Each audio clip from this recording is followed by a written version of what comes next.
It's John from Double Sleeved here, and we are doing Ikoria, Lair of the Behemoths, spoiler video number 1. On April the 2nd, we have got loads of cool cards to show you, so let's just have a look straight away. And the one next to me isn't necessarily the coolest, but we're still going to start there and hopefully build up and like whirl around a bit. Loads of different cards. I think it's like 40 odd cards to look at, so let's go. So Gloom Pangolin is our first little taster of what the new set's going to look like. It's a 5/1 or a 1/5, sorry, creature, Nightmare Pangolin for 2 and a black with a bit of spiel in it. It's just a nice 1/5 for, why not? Nightmare is definitely something you'll see a few nightmares throughout. And Pangolin because, hey, why not? Luminous Brood Moth. This is a cool card. Extended art on this one. It's a 3/4 creature insect for 2 white. You're going to see some insects a little bit later on. I love the text on this. Flying, love a flyer. Whenever a creature you control without flying dies, return it to the battlefield under your owner's control, with a flying counter on it. A flying counter. You heard that correctly. There will be counters that help to give abilities, or they do give abilities to cards without that ability. So a non-flying creature with a flying counter on it, bang, it flies. And you'll see a few examples of different counters being dished out. I love that. Recursion that's on the battlefield, and you're getting it back and it flies. So you're going to see the theme of this set is big things, lots of big things. So if you can get big stuff and then it dies and you get it back with like crazy. And another artwork for it. I'll explain this artwork a bit more down the line, but as you can see, the guys worked with I think it's called Toho, a company in Japan that did the whole Godzilla and others. And you'll see some of the artwork like Mothra, Supersonic Queen.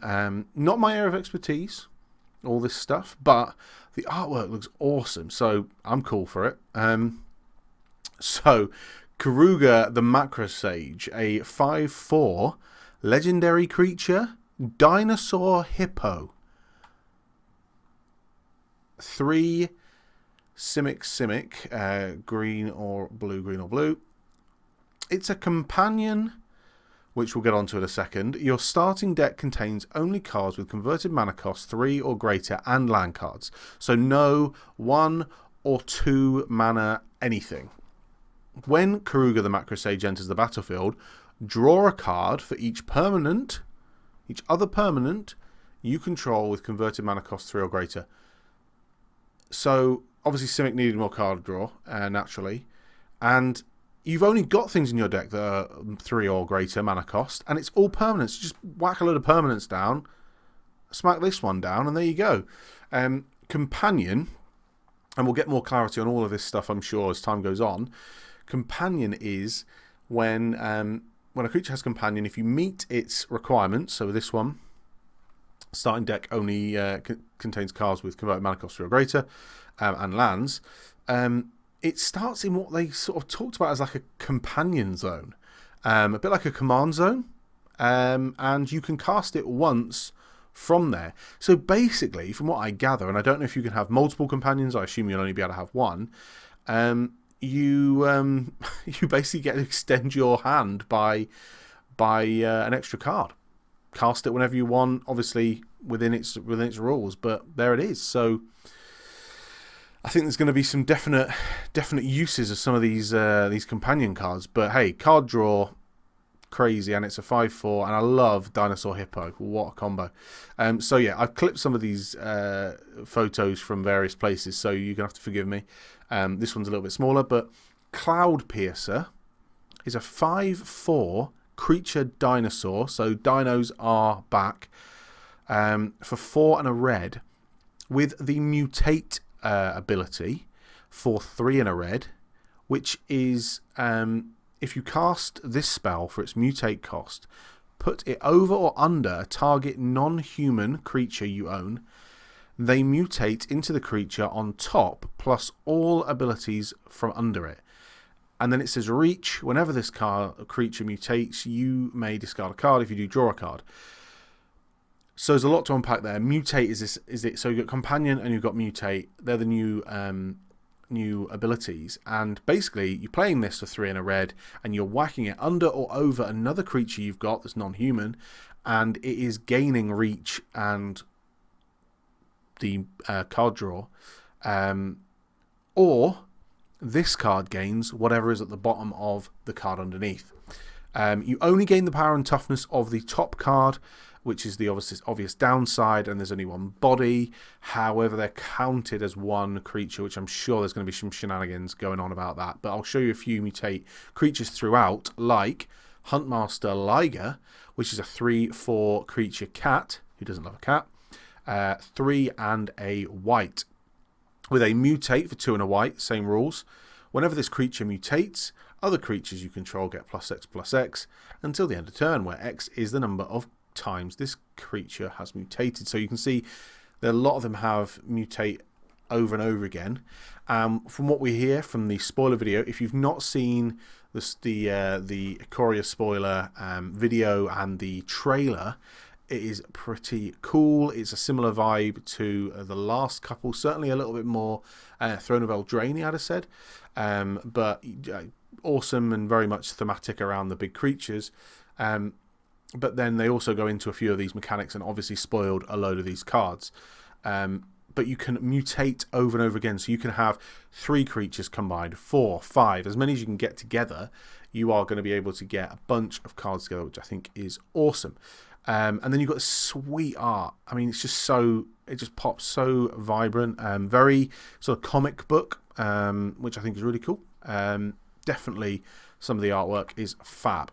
Now, Vivien, you'll have seen Vivien in some of the spoiler artwork from way back.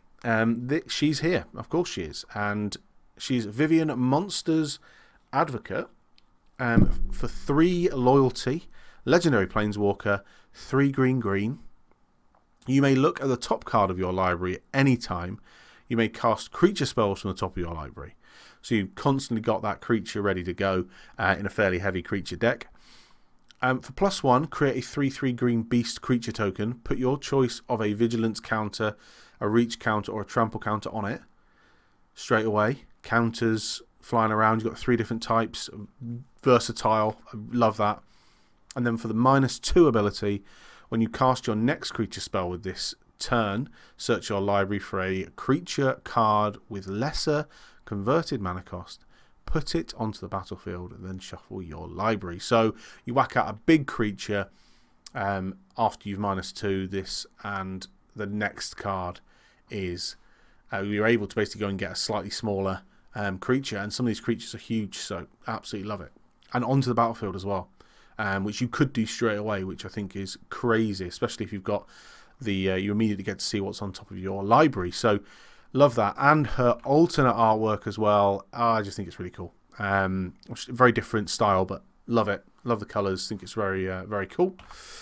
And then you've got a new Planeswalker, Luca, Copper Coat Outcast. Again, look at the beast combination. It's very much a kind of creature. The whole story I won't go into, but you know, got to watch it. It's really cool the way it's done. Humans versus all these big creatures, and yet there's clearly a little bit of a connection there, which is really cool. Which is the whole companion piece again. So 5 loyalty, legendary planeswalker at 3 red. For the +1, exile the top 3 cards of your library. Creature cards exiled this way gain. You may cast this card from exile as long as you control a Luca planeswalker. So gives you that exile some cards. If they're creatures, bang, you get to play them. So that's really cool, certainly for red. A -2 is exile target creature you control, then reveal cards from the top of the library until you reveal a creature card with higher converted mana cost. Put that card onto the battlefield and the rest at the bottom of your library. So you're getting rid of a small, gaining a large. Pretty sweet. And then -7, each creature you control deals damage equal to its power to each opponent. Now, to each opponent, That's pretty sweet. Like the fact that you've got that potential for your multiplayer formats. Yeah, it's really cool. Got a load of creatures out. -7 it. Done. Lovely. And the alternate art again looks really sweet. Yeah, I'm sure you guys all know where this kind of artwork originates from, but I think it looks great. One of the kind of fairly well spoiled up to this point cards, Godzilla, King of the Monsters, which you'll see is a special type of artwork, because underneath, I can't quite read that, but it's one of the cards I'm sure we'll see it in a minute. 7/3 legendary creature Dinosaur for 3 red-green. Trample, lethal damage dealt to creatures you control is determined by their power rather than their toughness.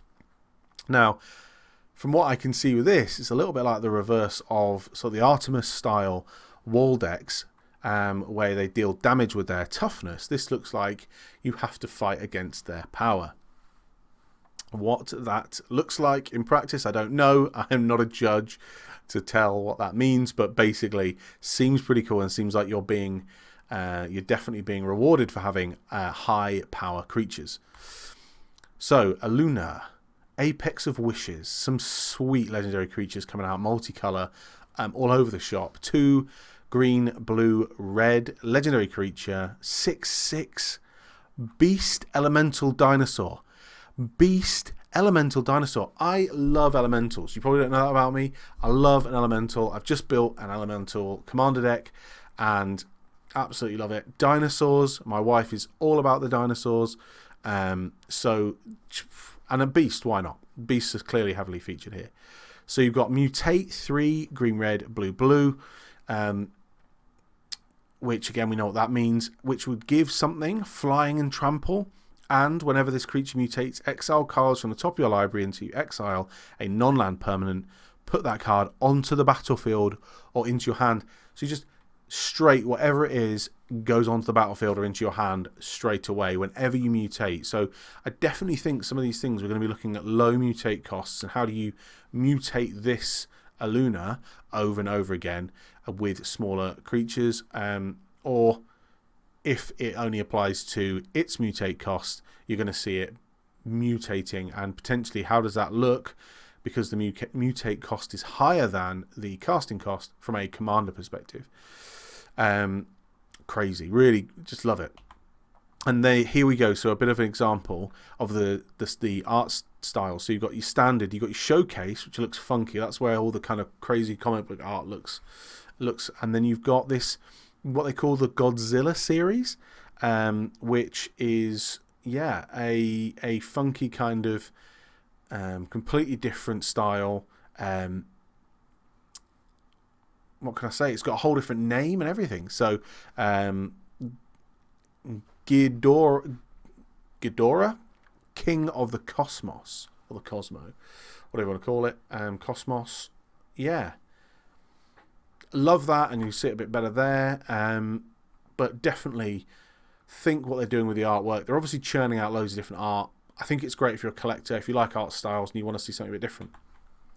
Then we get on to the commanders for the 5 commander decks have been now spoiled. So we've got Jurina Kudrow, who is a 3/3 legendary creature, human soldier, 1 red, white, black. When Jurina Kudrow enters the battlefield, create a 1/1 white human soldier creature token for each time you've cast a commander from the command zone in this game. Other humans you control get +2/0. So I said there was a human theme as well. Very much not featured. Obviously, they're not allowed to mutate, etc. So some of these special rules won't apply, but that's fairly cool. It relates to the command zone, which I think is really, really fun. Who knows? We won't until we see the decks, until we see them in action. I'm sure there are ways of playing around with this.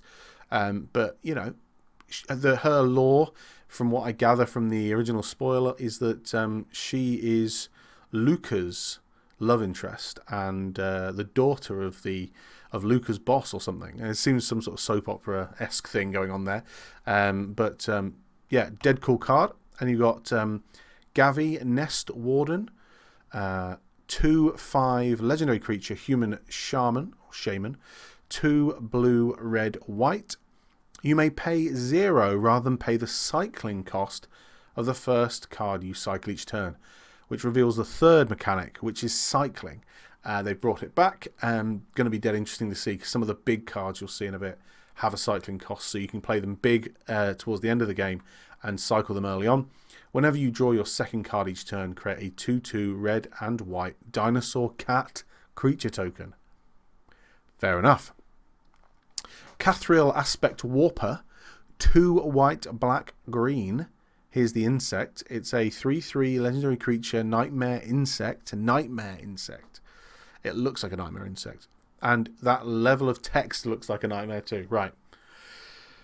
When Cathril Aspect Warper enters the battlefield, put a flying counter on any creature you control if a creature card in your graveyard has flying. Repeat this process for First Strike, Double Strike, Death Touch, Hexproof, Indestructible, Lifelink, Menace, Reach, Trample, and Vigilance. Then put a 1/1 counter on Cathril for each counter put on a creature this way. So you're going to be benefited from having a graveyard full of various bits and bobs and all these different things. You get lots of different creatures with one or the other. Maybe you get a couple of multiple creatures with multiple of these. When they die, it means you can then whack more when this goes out on the battlefield. But interesting that this doesn't have flying. It's got wings in there, but no flying. So it's not got any of these abilities itself, just can give them.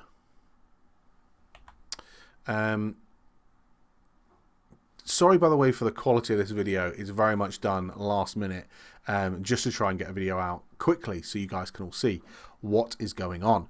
So, Otrimi, the Ever Playful. I think this looks like a fun card. 3 black, green, blue. It's a 6/6 legendary creature, Nightmare Beast. Another nightmare and another beast. Mutate, 1 black, green, blue, which is a trample. Whenever this creature deals combat damage to a player, return target creature card with Mutate from your graveyard to your hand. Keeping that Mutate going, which I think is dead cool, especially if you've attached this to something or something has been attached to it. Definitely 6/6 as well. Yeah, love that.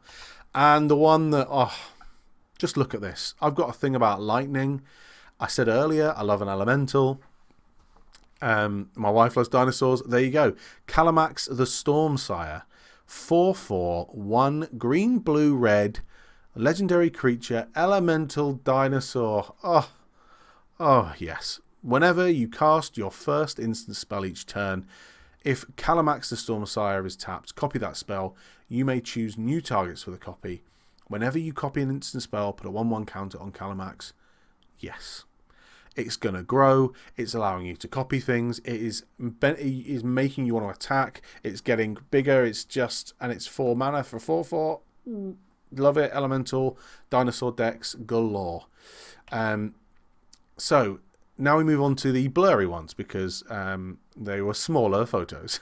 So Snapdax, what a name. Apex of the Hunt. Some of these I haven't seen in great detail, by the way. Is a 3/5 legendary creature, dinosaur cat nightmare. Sounds like a nightmare. A 1 red, white, black, double strike. It's got the mutate ability for 2 red, black, red or black, white, white. So it's double strike. Whenever this creature mutates, it deals 4 damage to target creature or planeswalker an opponent controls, and you gain 4 life. So mutate, mutate, mutate. Yes. Oh, just a little gap there for you. Titanoth Rex is a 11/11 and 11/11 creature dinosaur beast for 7 green green with a cycling 1 green. So early doors, get it gone. Whenever you cycle Titanoth Rex, put a trample counter on a target creature. So it's basically give trample, draw a card. Crazy. Moving on. Amori the Collector is a 4/5 legendary ooze creature. Legendary creature ooze, should I say. And I'm just going to quickly play around 1 second. Whoop, clicky, clicky. I feel like the video quality is distinctly diminished as the lighting has become weaker. So I do apologise. It's a companion, so each non-land card in your starting deck shares a card type. If this card is your chosen companion, you may cast it once from outside the game. This is where I kind of got a bit of the rules from. As Umori, the Collector, enters the battlefield, choose a card type. Spells you cast of the chosen type cost 1 less to cast. Wow. It's a 4/5, 2 green, black, green, black. Yeah. Spells you cast of what I can only assume would be the ooze creature type, as it is an ooze. 4/5.